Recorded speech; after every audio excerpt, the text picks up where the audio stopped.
Ini ketua tunjukkan ketua nak masang getah bombayan alias betet di atas pokok. Pokok apa ni Del? Pokok punak saudara mara tengok. Ider sudah sampai ke atas ketua ini bawah masih bawah tengok.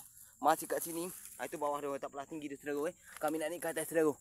Jangan kata Mika ketua tidak manjat Mika tengok. Ketua Mika bombayan tengok. Tak pelah manjat atas dia. Ketua manjat atas. Oh mak awak campak itu dah bawah tu. Mika tengok bawah tidak ada sekeliling tu. Ketua manjat saudara. Ini ketua sudah sampai ke atas. Itu di tempat bombayan. Atas sana lagi. Mika nak tengok kawasan atas sekali.